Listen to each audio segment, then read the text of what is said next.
Zayat, Ibáñez, Tonietti, Truco Gallo.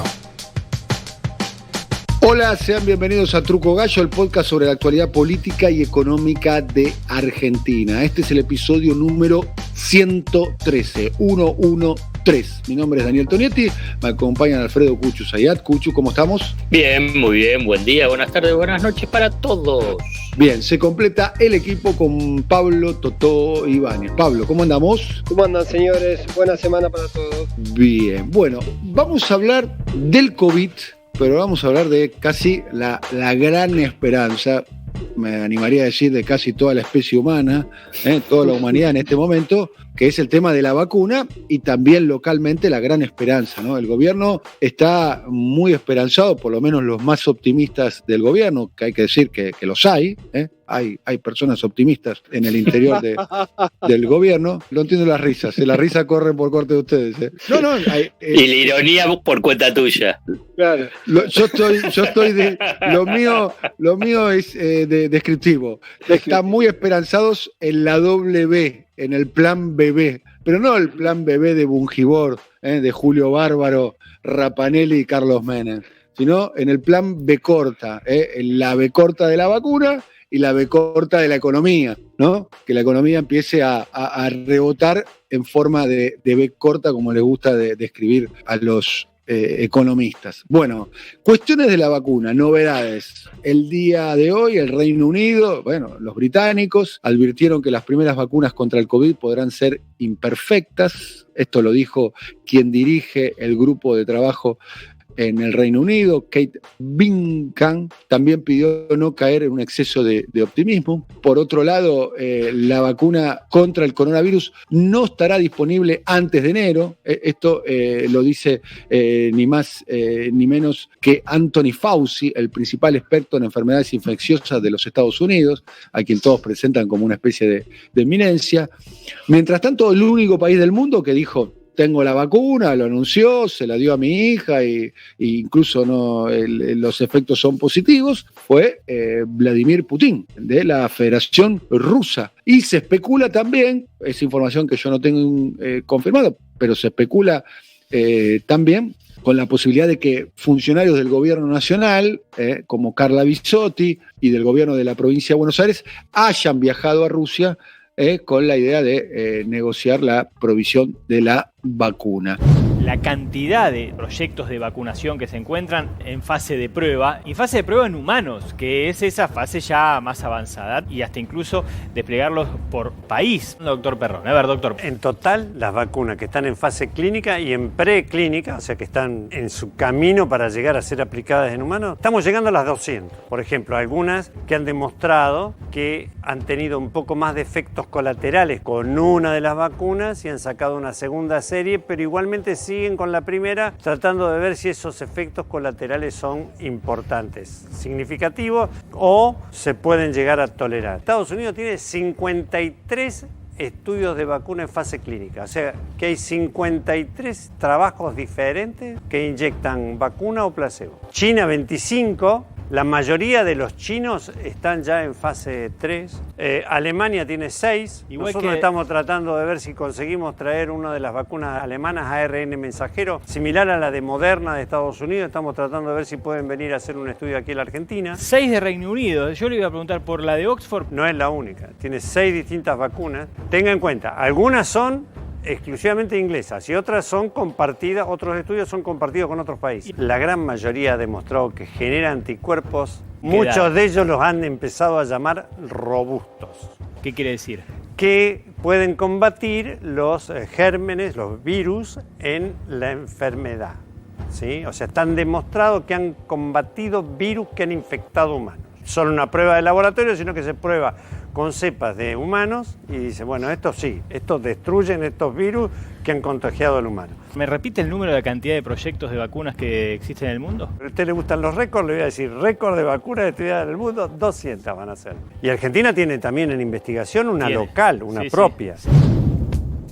Novedades al respecto de esa gran esperanza de la vacuna, Pablo. Sí, me das el pie porque el dato principal con la vacuna, que van avanzando en fase 3, distintas instancias, algunos están probando, como mencionaba vos, el caso ruso, también está ocurriendo algo similar con la vacuna china, está la de Pfizer, está la de Astra, está la de Oxford, está la de Moderna, hay muchas vacunas y el dato principal que surge es que no va a haber una sola vacuna para la colocación. En realidad, lo que están planificando el gobierno argentino y todos los gobiernos están de alguna manera pensando en que van a poder ir rescatando puchos de distintas vacunas, que posiblemente una diferencia, por ejemplo, con la de Astra. La de Astra no es una vacuna líquida, es una vacuna en polvo que requiere un tratamiento y un procesamiento posterior.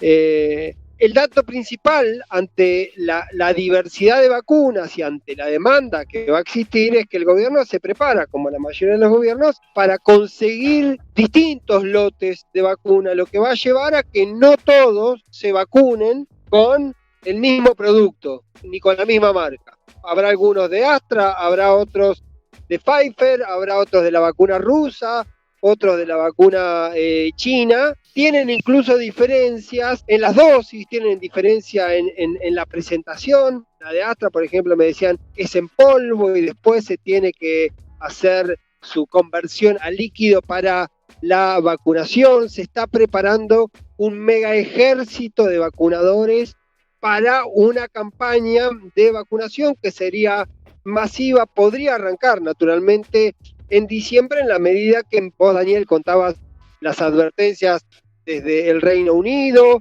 para evitar posibles juicios por problemas con la vacuna.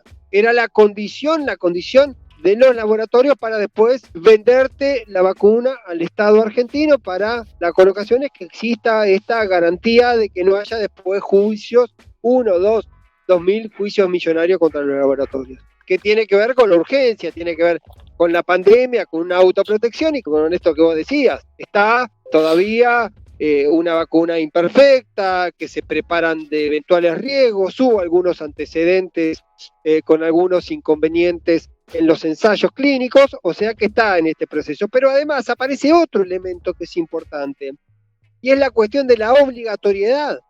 Ese fue el eje del debate de este tiempo desde el punto de vista legislativo y es también el debate público, porque el personal de salud, el personal de seguridad, todo el personal involucrado directamente tendría que estar obligado a vacunarse, ¿sí? Pero también puede aparecer alguna reserva de carácter personal de alguien que decida no vacunarse, y ese también va a ser un problema que va a tener con lo operativo. A mí me decían en gobierno en estos días que estaban calculando de que la primera etapa de vacunación sería por lo menos de 10 millones de personas.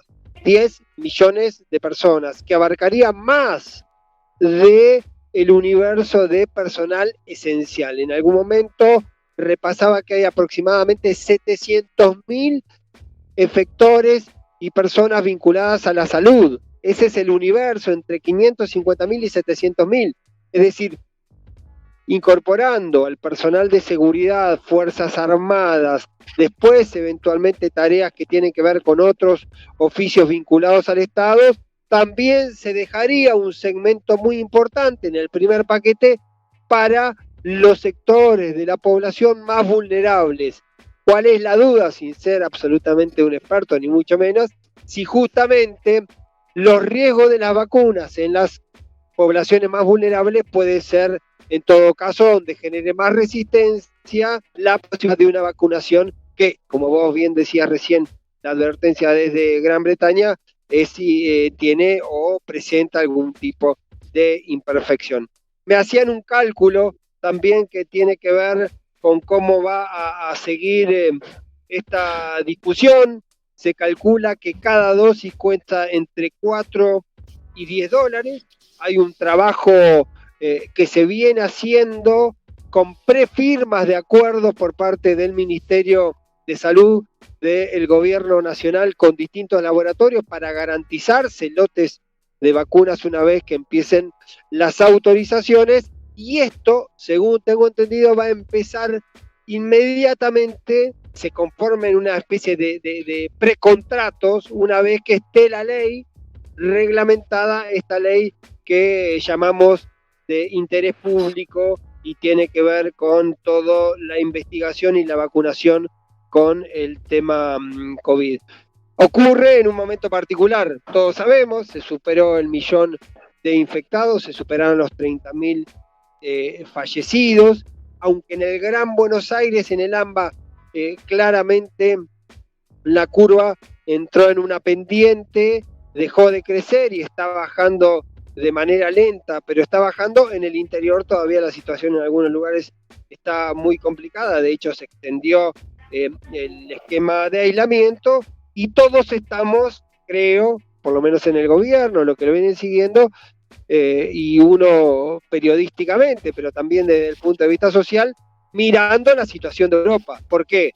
Porque en algún momento, por el ciclo, por el proceso, por los tiempos, en la Argentina y en Latinoamérica podría venir una segunda ola como lo que está ahora arrasando en Europa, que ha generado estas decisiones de restricciones de circulación muy fuertes en países como Francia, en Holanda, en Madrid, en distintos lugares de Europa, con algunas resistencias además sociales muy fuertes, como lo que veíamos en estos días que estaba ocurriendo en puntos de Italia. La expectativa del gobierno, como bien lo decía Daniel, es que la vacuna también esté, por lo menos en los sectores más vulnerables y de mayor exposición, antes del plazo que cronológicamente se podría dar la segunda ola, que sería a partir de febrero del año que viene, febrero-marzo del año que viene, la especie de rebote del virus, algo que también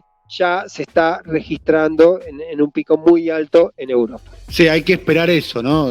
Todas las pandemias a lo largo de la historia, creo que en algún momento lo hemos relatado en uno de los capítulos que hicimos, han tenido una segunda ola y ahora se está viviendo claramente, como describías vos, en Italia, en Francia, en España, en la propia Alemania, como para nombrar algunos de los países europeos, que después del verano europeo un poco aumentó la circulación, se relajaron las medidas de distanciamiento, ha crecido la circulación del virus, algo que a priori habría que especular que se puede replicar aquí también en el hemisferio sur cuando comiencen las temperaturas un poco más bajas. Estamos hablando de, como bien vos describías, quizás a fines de febrero, principio de marzo.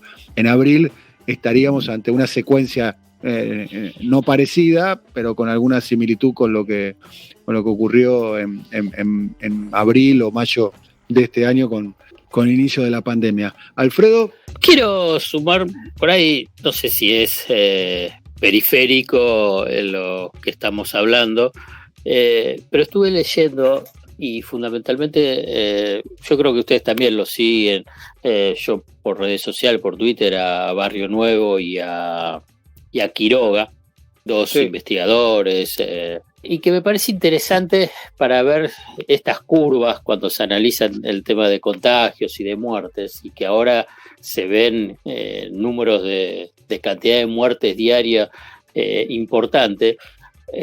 Un aspecto del manejo político, que todo es político, en todo, hasta cuando hablamos del dólar también hay una cuestión política, y que también está vinculado con esta suerte de que insiste una y otra vez y que apoyo enfáticamente Dani, vinculado con el totalitarismo mediático de la Ciudad de Buenos Aires. ¿Se acuerdan que Axel Kicillof, el gobierno de la provincia de Buenos Aires, anunció una conferencia de prensa, bueno, que había muchos muertos por COVID que no estaban en los registros oficiales?